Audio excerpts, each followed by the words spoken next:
In the early days, it was just clear it was just something for our own use, nothing more than hobby. I finally had a browser, an interface that people could see text and pictures and audio all in the same interface. That was really significant. And I mean, we were playing on the web like everybody else was. And it just so happened that David one day decided to come up with something that kept track of what his favorites were and what everybody else's favorites were. What Jerry did was take that list and convert it into HTML, put it on the web. Surprisingly to us, people did start using it. So here we are right in the middle of Yahoo. What drives it?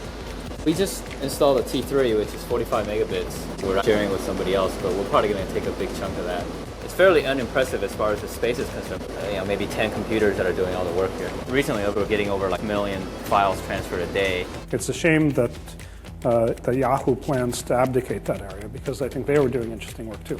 I do think that Yahoo had a number of interesting innovations there, and I wish they would continue to innovate in search. We just got Yahoo China, so you acquired it. We acquired Yahoo China. The first time I ever met him he was my TA in John Hennessy's computer architecture class, and I was type A, hardcore, double E,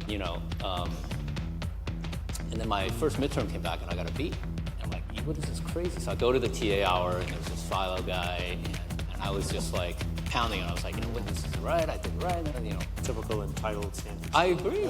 So the story is Filo gave me my first B. That's how I met him. We were definitely taking turns sleeping under desks. It was crazy because it really felt like we caught an internet wave. It was really just a rush, and David would probably tell you, it seemed like a blur, but at the same time, we were quite awake. We were really trying to be responsive to this crazy world that we never knew would have existed. We've seen a few waves of technology. Yahoo was in that first wave of web becoming the dominant form of internet content. And then we've seen commerce, mobile, social networking. And with each one of these waves, I think the internet have really go through this hype cycle, right? And I think the AI wave is coming. Maybe it's upon us, depending on who you talk to.